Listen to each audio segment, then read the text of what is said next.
I've built a lot of parks in 2022. These are my picks for my 10 best Jurassic World Evolution 2 park builds of this year that I hope will inspire you for your own builds in 2023. Hello everyone, and thank you so much for checking out this video. We're gonna get right into it because I have a lot of parks to show you. The only things I need to address beforehand are 1. All of these parks are completely unmodded, and 2, these are all my own builds. They're my personal best parks of 2022 that I wanted to share with you. My number 10 pick isn't even technically a park, so we're off to an interesting start, but I'm using the term park build flexibly here. Just go with it. Plenty of actual parks coming up. But number 10 is my abandoned research facility. Even though it's not a park, it was a great build.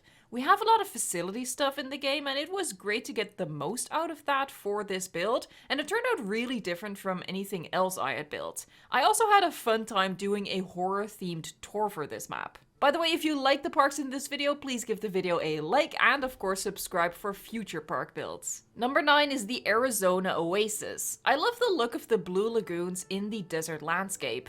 The Lagoon Islands idea wasn't new, but I put my own spin on it by not just having one enormous lagoon with islands cut out of it, but instead several lagoons puzzled together. This I felt was better and more realistic to distribute the marine reptiles, and the added bonus was that some lagoons could be at a different elevation for a tiered look. This park predates the individually placeable trees coming into the game, but it has a ton of decorations that gives it a lot of detail, which makes it shine in my opinion. But it really did do a number on my PC.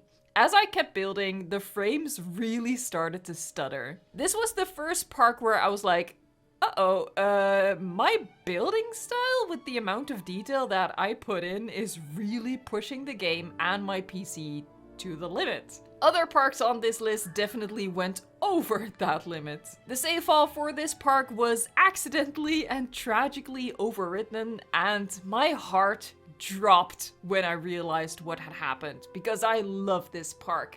It had all carnivorous species that were in the game at the time with requirements turned on.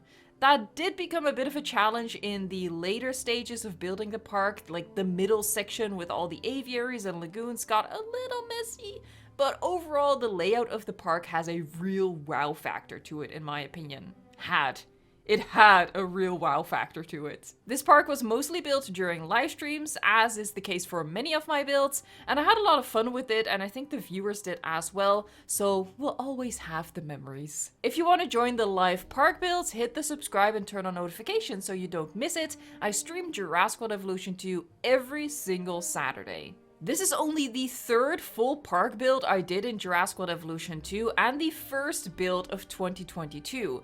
The first livestream for this park is from January 8th, 2022, and a month later, on February 7th, she was completed and I did the tour. So this park truly stood the test of time in my opinion of it. I think the concept for this park is still really cool. The park is split into 4 different sections, each with color-coded flags and buildings to give the sections their own look. Sunlight Yellow was the color for the aviary section, the blue section was all about the lagoons, obviously, the green section had a big tour and was for herbivores only, and the red carnivore section was in a separate area of the Nublar 1993 map. If you haven't built a park this way yet, I highly recommend it. I think it was a really great approach with really great results. I had built a Mesozoic metropolis in Jurassic World Evolution 1, and I loved the look of that, and it was an interesting building process, like it was a creative challenge. So I knew I had to try my hand at that again in the new game,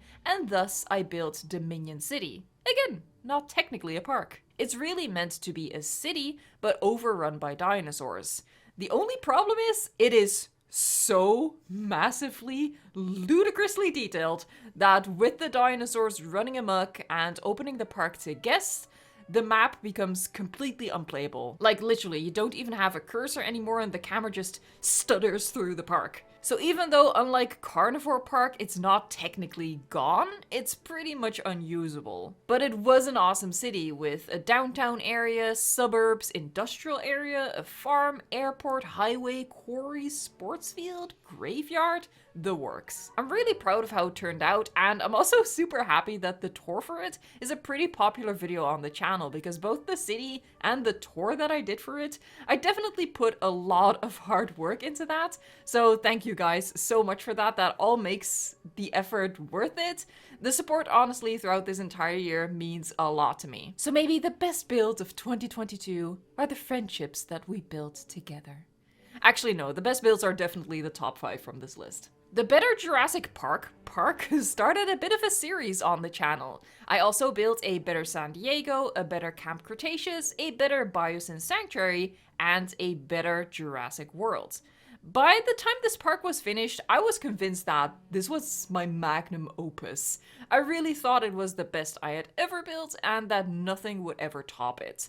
But obviously, I have it in the 5th place on this ranking, which is kind of crazy, so clearly it got even better after this, in my opinion. And I know that sounds really arrogant, and I'm genuinely sorry and mortified, but obviously I would like my own parks, right? Because me building them means they have the aesthetic that I love. I just really hope that this video inspires you and it's not just becoming some sort of big vanity project that people are misinterpreting.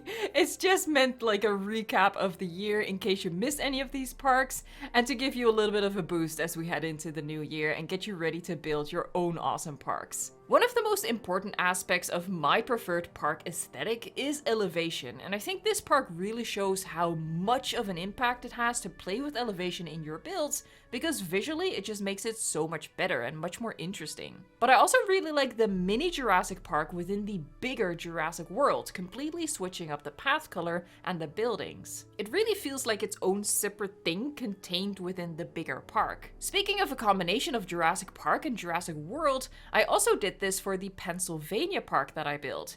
Now, I didn't pick that park for this list, but I just want to highlight it as an idea for you to use. Building a Jurassic World with a dedicated and themed Jurassic Park area within it. So like I said, switching up the path, switching up the building style, the decoration style, and of course the dinosaurs. Let me know if you think this park, the Pennsylvania park, should have made it to the top 10 in place of something else, because the tour for this video did really well, which should mean that a lot of people really like that park. The glitch to get dinosaurs into the aviary was a game changer for unmodded building. And let me stress again that all parks on this list are completely unmodded. But yeah, being able to get dinosaurs into aviaries is a great trick for creating biodomes in your park.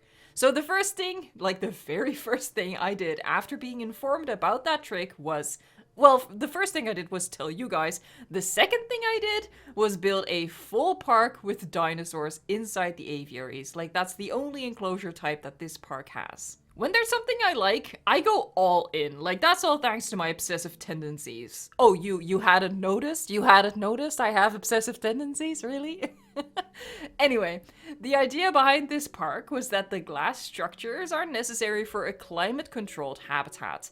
So the park has 4 different biomes: redwood, taiga, temperate, and desert, across many separate biodome structures. At the start of this build, when I had only put down the aviaries, I wasn't so sure it was going to work out. It was an ugly duckling story for sure, but in the end, I do think it all came together. Again, the elevation is really key for making it look good overall, in my opinion. I think it's a fun idea and a good execution. 10 out of 10 would recommend, but typically I would say use the dinosaurs in the aviary thing sparingly. You know, use it once or twice in a park as something special. We've reached the top 3, and third on my list is my most recent build using one of the new maps, the new building sets, and a lot of the new decorations. 766 of just the low wall pieces alone, for example. In spite of its small size, being built on probably the smallest map in the game, it's so detailed that this park too cannot be opened to the public. It just becomes unplayable. Not technically, but it's just not enjoyable. You guys know I like using monorail for some height and some drama in my parks, and I think it just works so well in combination with the Malta aesthetic, because it looks like remnants of an ancient structure, like an aqueduct or an arena. The building set gives this park a completely unique, old Mediterranean town kind of look, which I am currently in love with. Recency bias might be at work here, but at the moment I really love this park, and I think it shows we can still make awesome things on the small maps. This was so fun. No, really, this was so much fun. Before even starting this build, I was brainstorming about the kinds of attractions that I could fake, you know, repurposing stuff in the game to be something it's not, and I got so excited for this project. For example, the Hyperloop system is an underground roller coaster ride, and I used the viewing towers with power cables between them to simulate a zipline, because this build was from before we got that attraction.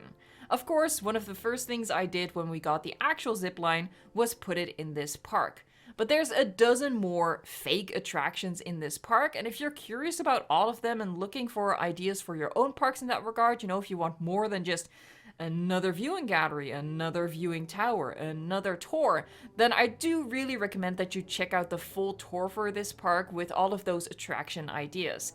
I'm linking the playlist with all my park tours at the end of this video, so you can find it in there. I love this park, and I think it's probably my most creative build with how I used my imagination to create things in the game that aren't actually there. Before I reveal my number one pick, here's a building challenge that I had a lot of fun with, and you might as well, which is to build a 5-star park in a 5x5 square with all requirements turned on. All of them.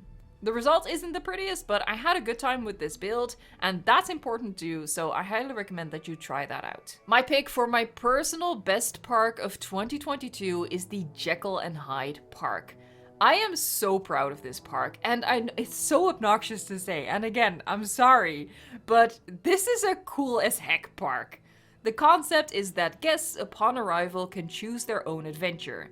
They can either go into the pristine and magical right side of the park, or brave the horror side of the park on the left. So the two halves of the park are really different from each other. The left side incorporates a lot of different horror elements and spooky dinosaurs to match, and then the right side is just so pretty with classic and majestic dinosaurs. It was so fun to build and fun to tour. And I actually did the tour for this one a bit differently as well, which I thought was pretty clever, even though I knew the algorithm wouldn't like it at all, but I stuck with it. So for this tour, what you do, you might have missed the tour because of that, because really the algorithm was like, ew, but you can actually find a really short tour video for this park on the channel. And of course it's in the playlist that I'll link at the end as well. And at the end of that short video, you also choose your own adventure, just like if you were a guest in the park. So you decide if you watch the horror tour or the happy tour, because those are two separate videos linked only at the end of that introduction video. So you click either left or right, and then it takes you to the adventure of your choice. Let me know in a comment down below which of my parks you like the best, but also, more importantly, which of your own park builds was your own favorite of 2022. If you are familiar with the channel, you know I built a lot more parks this year than the 10 in this video. Zipline Park, One Tour Park, Better San Diego, Better Bison Sanctuary, the Dutch Park, the Hybrid Training Facility, and even more than that. There's a playlist with all the park tours that I will link right here for you to check out and be inspired by. And of course I don't just do park tours, I actually also show you how to build them, either in building series live streams or speed builds. So remember to subscribe for more awesome park builds in 2023. Thank you so much for watching, liking, subscribing, and until next time, enjoy the game.